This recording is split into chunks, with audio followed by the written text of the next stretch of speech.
In my talk yesterday, I spoke about the measureless gap between God's ways and ours. The world thinks a certain way, it has certain standards, it operates on certain principles.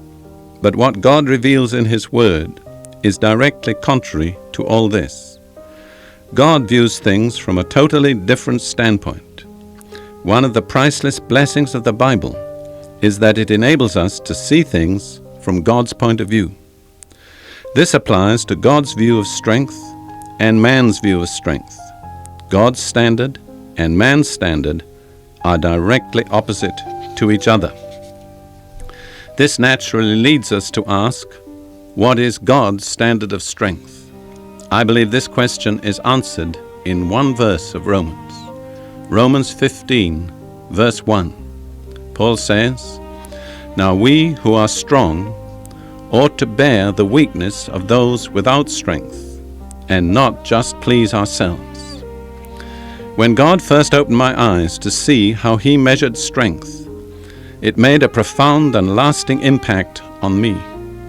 I tried to express this in words in a section from my book, The Grace of Yielding, which I'd like to share with you just now. With reference to that verse, Romans 15:1, "Now we who are strong ought to bear the weakness of those without strength, and not just to please ourselves." This is what I wrote in my book. This, I believe, is the scriptural mark of strength. It's not how much you can do, but rather how much you can bear of the weakness of others. It's very satisfying to be strong in your own ability, in your own ministry, in your own experience, to be the man with all the answers.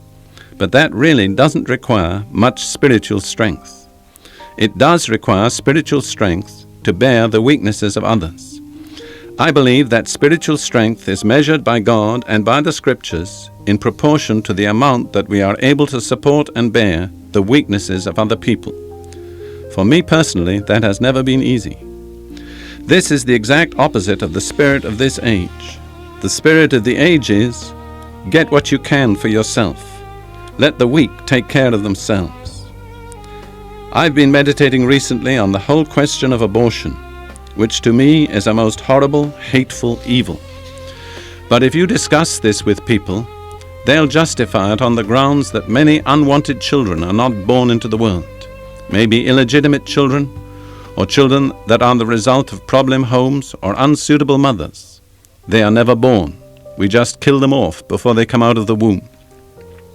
I've learned by experience that God classifies that as murder. This I've learned by experience, and I believe it's very clearly unfolded also in Scripture. But the point I want to make just now is this.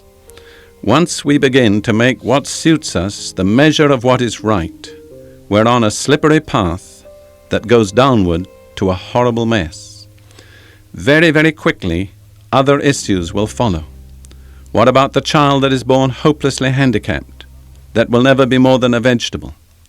Why should we keep that child alive?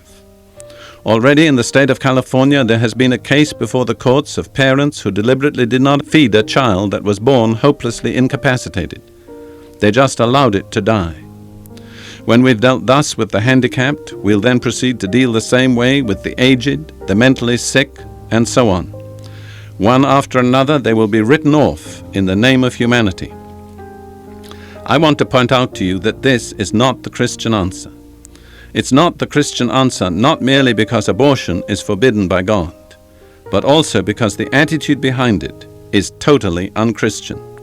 As Christians, we do not write the weak off. We don't even relegate them to an institution where we never hear about them or care about them again. One of the outstanding marks of Christians in the first century was they cared for the weak. They cared for the sick. They didn't write them off. That's what really impressed the ancient world. They couldn't understand what made these Christians concerned about people who had nothing to offer, people who were only liabilities. But I've come to see that if we write off the human liabilities, that's not strength, that's weakness.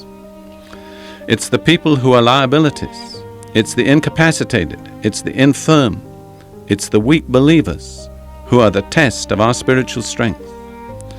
We have obviously come to a place in the United States, and in other countries too, where we cannot permit ourselves to live by the established standards of the age.